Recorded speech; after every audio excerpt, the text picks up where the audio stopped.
Sou Cris Lombardi e também estou na TV Relacionamento.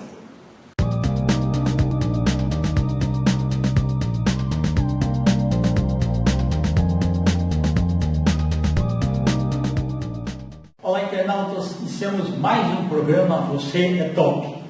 E hoje tenho aí a honra de bater um papo com o francês nativo Daniel Fresco. E, para nossa alegria, ele fala muito bem o português também. Então, você não vai precisar ter legenda nem nada. Daniel, uma alegria muito grande, tá? Receber alguém que veio de Paris para... Muito obrigado. Muito obrigado, eu que agradeço a oportunidade que você está me dando. Né? Conta um pouquinho sobre você, né, até chegar o momento de você ter aí uma formidável biblioteca de 7.000 livros. Então os internautas já têm uma ideia de quão culto, né, e uma mente prodigiosa e maravilhosa que produziu também muitos livros aí. Parabéns. Obrigado. Eu nasci na França e com 9 anos de idade, em 1958, minha família emigrou para o Brasil. E eu sou muito grato, hoje eu sou mais brasileiro do que francês, né? E sou muito grato ao Brasil, que acolhe muito bem, que é muito generoso com os imigrantes, né? Não perguntaram minha religião, nem cor da pele, nem onde nasceram meus pais, né? E o Brasil me acolheu com muita generosidade. E eu passei depois mais 10 anos na França, fugido assim, do regime militar, porque me engajei na extrema esquerda quando era jovem e estudante. Hoje eu não sou mais de esquerda, graças a Deus, eu sou de extremo centro. Mas morei então 20 anos em Paris e 50 e pouco em São Paulo. Perfeito. Mas está parecendo que tem 40 anos ainda. Eu tenho 40 de carreira. Bacana. Ô, Daniel, e esse seu gosto pela leitura, desde a influência dos pais, alguma coisa assim? Não? Sim, meus pais tinham uma biblioteca grande, logo depois da guerra na França. Inclusive, meu pai viveu a Segunda Guerra Mundial na França e ele tinha muitos livros sobre a guerra. Sim. E eu, quando criança, eu devorei aqueles livros sem entender muito bem, né? Mas eu ficava lendo e roendo as unhas, como dizia a nossa empregada. Você lia e roía as unhas. Né? E aí tomei gosto pela leitura, depois ainda me formei em literatura na França. Que bacana, legal. Muito bom. E você conheceu a esposa aqui no Brasil? Sim, a Suzana, nós éramos amigos de infância, né?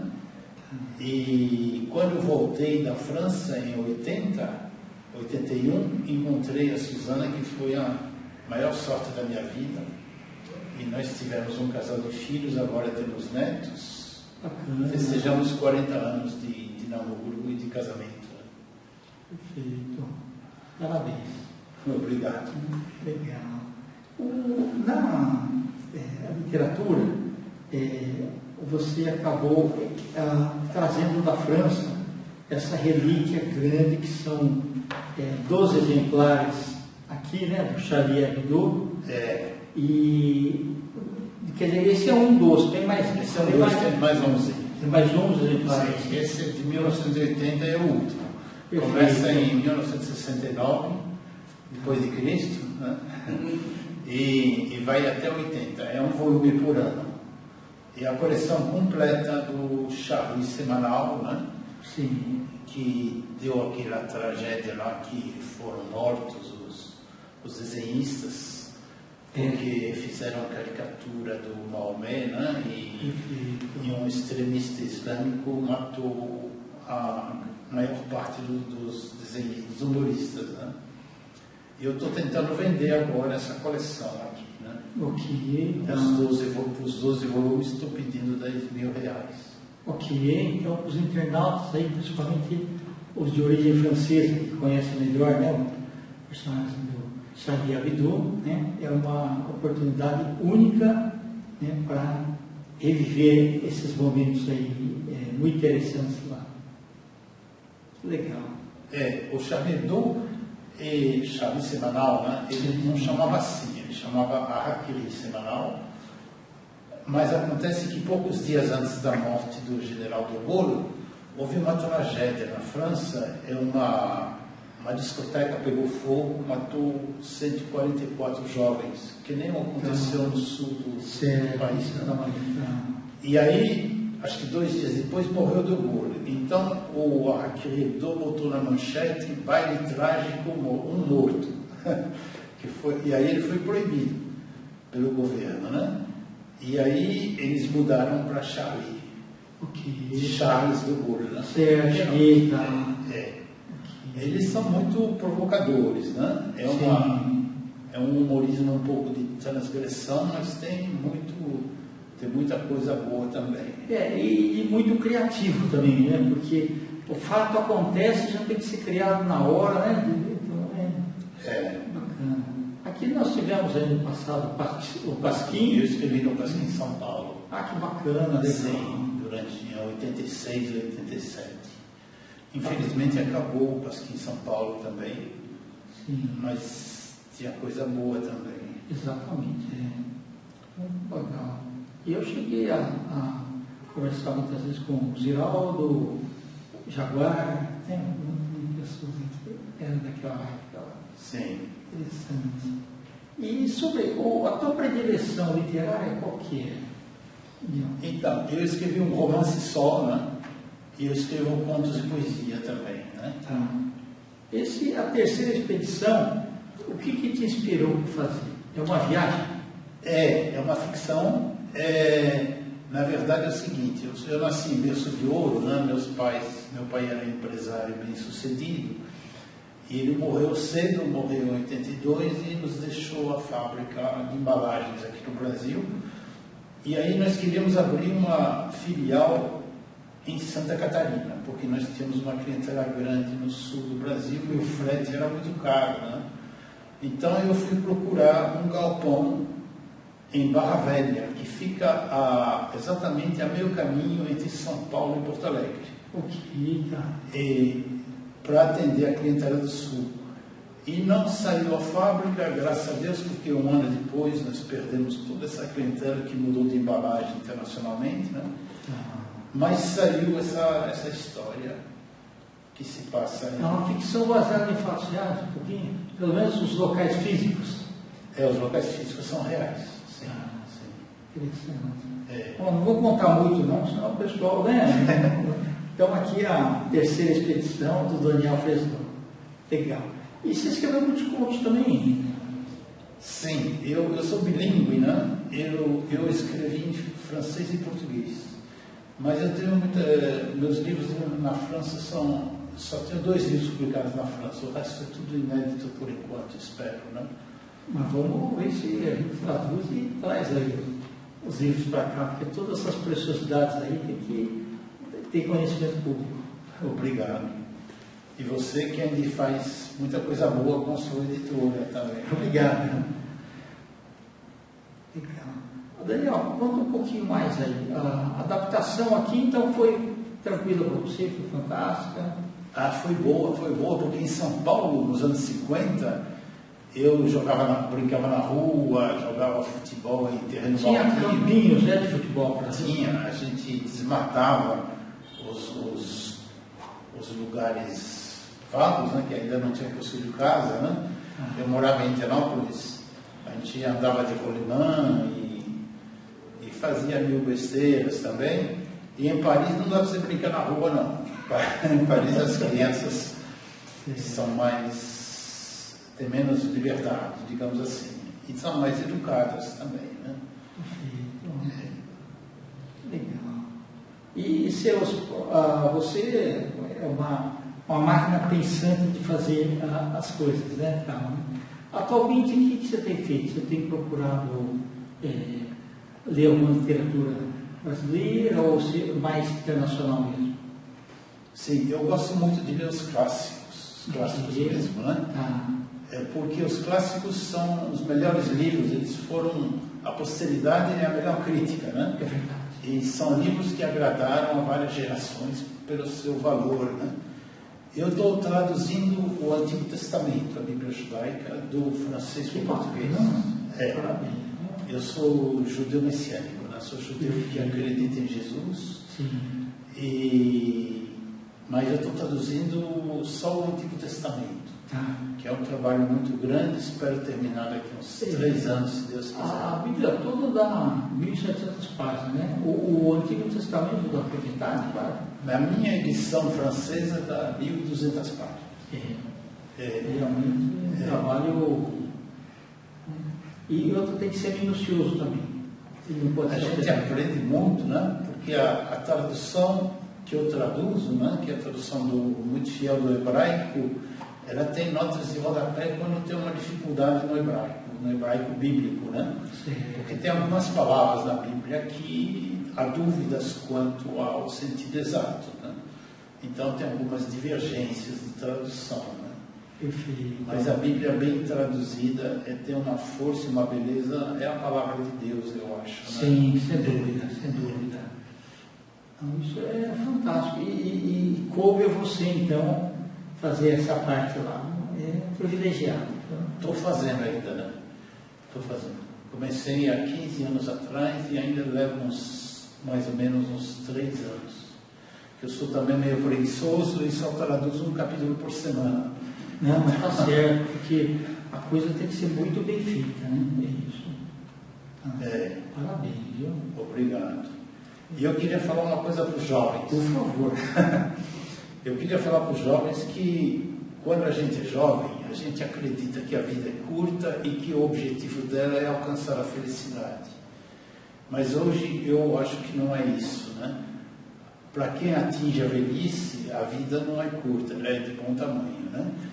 E a felicidade é uma coisa fugidia, né? Passageira, né? Ninguém é feliz a vida toda, né? Nem o Bill Gates, nem o bilionário. Todo mundo tem dificuldades e tristezas, etc., né? Então eu acho que a felicidade ela fica para outra vida, para o paraíso, se a gente merecer o paraíso, né? Eu acho que o objetivo da vida é fazer o bem, servir ao próximo. Isso que é mais importante do que querer ser feliz. Essa seria a minha mensagem hoje, de velho, né? Porque quando jovem eu não pensava assim. De idoso, né? Idoso é uma coisa natural. Velho, tem muita gente de 40 anos que já é velho, né? Então foi muito sábio, né? E se você me permite colocar também um posicionamento, né? Muitas vezes quando eu leciono meus alunos, eu falo para eles assim: a única coisa que nos separa é que eu tenho muito mais passado do que vocês, né? E vocês têm mais presente do que passado, né? Então vocês têm muito mais futuro e com isso tem mais oportunidades de fazer as coisas melhores, né? E o tempo é um recurso escasso, não renovável, ou seja, aproveitar bem o tempo, não deixar para chegar a determinada idade para falar: puxa, eu poderia ter feito isso, né? E muitas vezes assim, quando o pessoal mas eu não tenho tempo, falo: tá bom, faz de conta que Deus me deu 24 horas por dia e não deu para vocês, né? Mas 24 horas por dia, vezes 60 minutos, dá 1.440 minutos por dia. E por que um minuto é importante? Em um minuto, uma pessoa às vezes volta de um ataque cardíaco. Por um minuto, a pessoa deixa de se afogar. Por um minuto, ele é salvo de alguma inundação, de alguma coisa. Então, se o dia tem 1.440 minutos, e se você considerar cada minuto muito importante, que ele merece ser bem feito, e, na maioria das vezes, se você puder fazer o bem para alguém, né, por esse minuto, porque da vida não se leva nada, né? Então chega um momento que a gente tem que ser, é mais o ser do que o ter.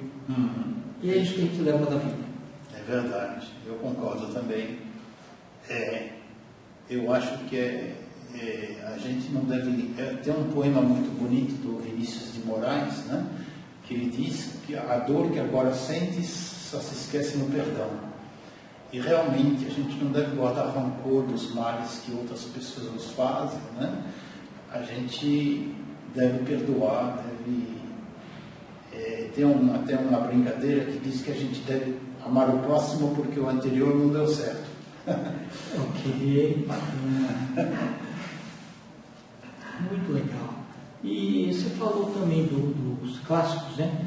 Eu tive bons professores na infância e eu tive durante o tempo do ginásio, do colegial, eu li todos os clássicos da literatura universal. Então, o Alexandre Dumas, Victor Hugo, adorava assim, aquelas literaturas e fez muito bem. E até hoje, assim, quando eu posso, eu vejo, hoje eu vejo mais os filmes, né, baseados nos personagens, mas realmente você vê assim um grande tesouro lá dentro, né? Você vê aquelas pessoas que foram realmente inspiradas para fazer romances, literatura universal duradouros. Exato. E tem os clássicos nossos, né? Desde Machado de Assis, Pedro da Cunha, Monteiro Lobato, Érico Veríssimo, sem dúvida. O Brasil é muito rico na poesia. Sim. Na poesia é maravilhoso. Eu acho que temos muitos poetas que mereciam o prêmio Nobel. Por exemplo, Mário Quintana, né? Sim, exatamente. Até o Chico Buarque, eu acho que foi um dos maiores poetas do Brasil, né? Mas eu estou lendo muito clássico também. Atualmente estou lendo Balzac. Ok. Que foi um homem de uma capacidade de trabalho impressionante. Ele escrevia 15 horas por noite, né? E não tinha computador, não tinha nada. Não. Aquela caneta com tinta ainda, não existia a caneta Bic, né? Não. Então, muito bacana, tinha que esperar secar. São pessoas inspiradas mesmo, né? São inspiradas mesmo. Eu acho que a coisa vem de cima. A inspiração Eu vejo assim, a inspiração vem, só que depende muito da gente também. Nós temos que querer ser e ser instrumentos para isso. Exato. Tá ótimo. Tem que estudar, tem que ler bastante. Quem quer ser escritor tem que ler muito. Tem que ler muito. Exato. Muito obrigado, Kennedy. Obrigado a você. Daniel, nós estamos nos instantes finais, tá? Eu quero bater papo muitas vezes com você, porque você é uma das pessoas que eu me sinto muito privilegiado de ter conhecido. Tá? Obrigado. Você quer deixar Nem tanto mestre, como dizia o personagem do Chico Anísio, né? Nem tanto mestre. Não, mas você é realmente uma pessoa admirável. Muito obrigado. Quer deixar algum contato seu? Vou deixar sim. Eu vou deixar meu telefone, se tiver alguém interessado em comprar a coleção de Charles Hebdo, os 12 volumes, é 11 3668 5389, em São Paulo. Muito obrigado. Internautas, com os agradecimentos então a esse fabuloso Daniel Fresno, nós finalizamos mais um Você é Top. Um grande abraço e até a próxima. Obrigado.